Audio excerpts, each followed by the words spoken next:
भगवान के नाम उच्चारण के द्वारा मस्तक आदि पर तिलक धारण करने से सब प्रकार के उपद्रव अनिष्टों से व्यक्ति मुक्त हो जाता है और भगवान सर्वदा उसकी रक्षा करते हैं। तो यहां हमें विशेष रूप से जानना है कि भगवान के नाम उच्चारण और नाम उच्चारण करके जो तिलक आदि धारण किया जाता है कोई वह छोटी मोटी साधारण बात नहीं है। भक्त लोग सोचते हैं तिलक लगाना तो वैसे ही है, बड़ी शर्म लग रही है, लज्जा आ रही है, लेकिन हमें जानना चाहिए कि तिलक लगाना कितना महत्वपूर्ण है। अभी ये समय चल पड़ा है, नहीं तो पूर्व समय में जो भी विशेषकर द्विजाति लोग थे तो सबके मस्तक पर तिलक होना एक मुख्य अंग था, एक मुख्य शरीर का आभूषण था। तिलक के बिना कोई कैसा भी तिलक धारण करे, अगर तिलक नहीं लगाया है तो अभद्र है। जब भगवान चैतन्य महाप्रभु निमाई पंडित के रूप में विख्यात हुए, 13 वर्ष की उनकी आयु थी और उन्होंने व्याकरण पढ़ाना प्रारंभ कर दिया था। तो उस समय एक जो उनका शिष्य पढ़ने के लिए आया वो बिना तिलक लगाया आया विद्यालय में, तिलक मस्तक पर नहीं था उसका। तो महाप्रभु ने उसे वापस भेज दिया कि पहले तिलक लगा के आओ। तिलक ना लगाना मतलब बहुत बड़ा अमंगल स्वरूप है। मस्तक इसलिए दिया गया है तिलक लगाने के लिए। अगर मस्तक पे तिलक नहीं है तो बड़ा अभद्र लगता है, वो अशुभ सा और मतलब शोभा से रहित। क्योंकि अब सभी शोभा से रहित हो गए हैं तो इसलिए वो अच्छा सभी को लगता है कि ऐसे ही ठीक है। इस पे एक कथा बताते हैं छोटी सी कि एक गांव में एक व्यक्ति की नाक कट गई। तो नाक कट गई तो सब उसे नकटा कहने लगे। तो उसने सोचा तो सब मुझे नकटा कहेंगे, चिढ़ाते रहेंगे। तो उसने एक व्यक्ति से कहा कि देखो ये जो नाक है ना, एक ऐसे व्यक्ति को मूर्ख को उसने पकड़ लिया कि नाक जो है ना ये हमारी दोनों आंखों के बीच में आ जाती है, इस कारण से हमें ब्रह्म दर्शन, भगवान के दर्शन नहीं होते। अगर नाक कटवा लें तो ब्रह्म दर्शन हो जाएंगे एकदम। तो जैसे तैसे करके उसने अपनी बातों में ले लिया। उसने भी सोचा कि ठीक है, और नाक उसने भी कटा ली। जब उसकी नाक कटी तो फिर क्या दर्शन, उसे दर्शन नहीं हुआ। तो वो कहने लगा मुझे तो ब्रह्म दर्शन नहीं हो रहे हैं।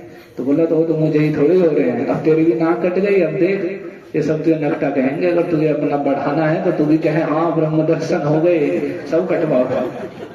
तो धीरे धीरे उन्होंने क्या किया, ऐसे अपना प्रचार शुरू किया, झूठ बोल बोल के अरे बिल्कुल नाक ही बीच में अड़ रही, बस नाक ही तो इसे कटाते एकदम भगवान के ब्रह्म के दर्शन हो जाए।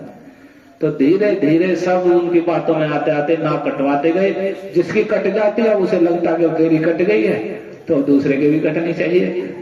ऐसे ऐसे करके तो पहले तो जो नाक कटे हुए नाक थी जिनके वे नाक कटे हुए को नकटा कहकर चिढ़ाते थे। अब धीरे धीरे पूरा वो गांव ही नकटा हो गया, सबने ही नाक कटा ली। और जब सबने नाक कटा ली तो अचानक एक नाक वाला व्यक्ति उस गांव में गया।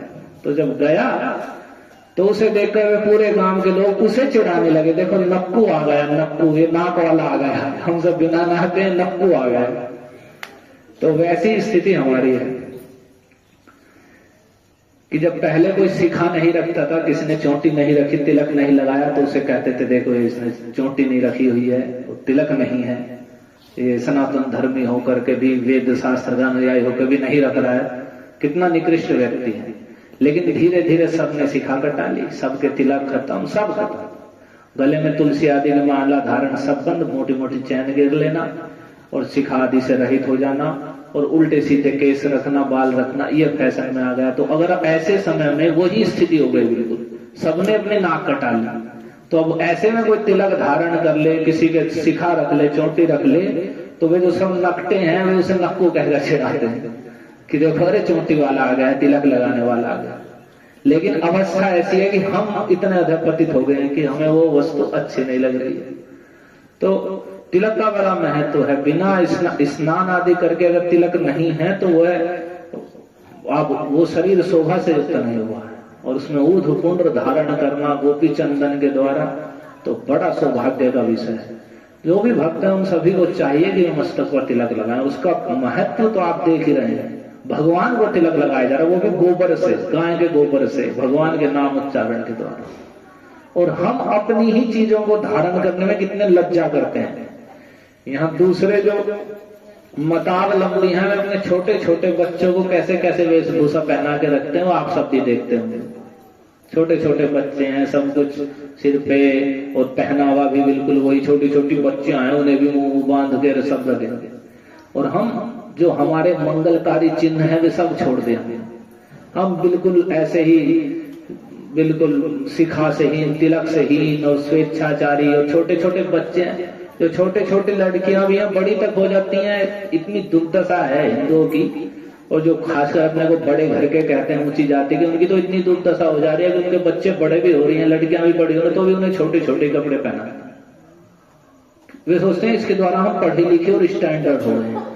तो नहीं पता कि इतने मूर्ख और कितने दुर्दशा को प्राप्त हो रहे हैं कि वे उन्हें शिक्षा तो क्या दें कि पूरे वस्त्र धारण करो या सभ्यता से रहो, और उन्हें ऐसे बड़े आयु तक होने पर भी उन्हें वैसी वेशभूषा पहनाएंगे, और उसके द्वारा फिर उसके दुष्परिणाम झेलने होते हैं समाज में।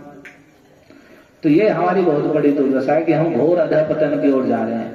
और जो हमारे कुछ धार्मिक मंगल चिन्ह है जिससे हमारा मंगल कल्याण होने वाला है, जो हमारी रक्षा कवच है, देखिए तिलक आदि धारण किए तो रक्षा कवच है, तो वही हमने छोड़ दिए, तो सुरक्षा कहां से होगी? तो हम अधःपतन की ओर जाते जा रहे हैं पूरे, और दुर्दशा को भोग रहे हैं, सब क्लेश में, दुख में, पीड़ा में हाय हाय हो रही है। तो उन सब चीजों को हमने छोड़ दिया है।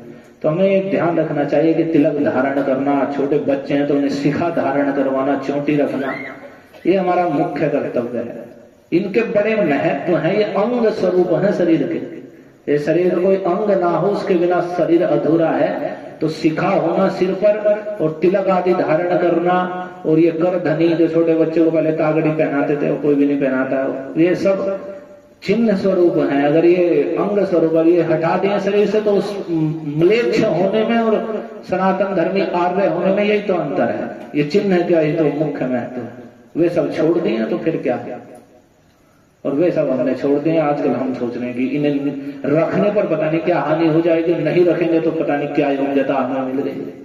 ऊर्ध्वकुंड की महिमा करे, ऊर्ध्वकुंडे स्थितो लक्ष्मी, ऊर्ध्वकुंडे स्थितो हरि, ऊर्ध्वकुंडे स्थितो यशः। ऊर्ध्वकुंड जो लगाता है मस्तक पर, उसमें यश स्थित है, उसमें धन समृद्धि स्थित है, उसमें लक्ष्मी स्थित है। करे ऊर्ध्वकुंडे स्थितो हरि, ऊर्ध्वकुंड में साक्षात भगवान श्री हरि विद्यमान है। तो जो मस्तक पे तिलक धारण किए हुए है, तो वो तो अलग ही शोभा होती है उसकी, वो भगवान के द्वारा सुरक्षित है, सब प्रकार के शोभा से युक्त है। वो कभी पराजय आदि को भी स्वीकार नहीं, पराजय भी उसकी कभी नहीं होती है जिसने मस्तक पे ऊर्ध्वकुंड धारण किया हुआ। बहुत कितना वर्णन है शास्त्र में, इतनी महिमा गाई गई।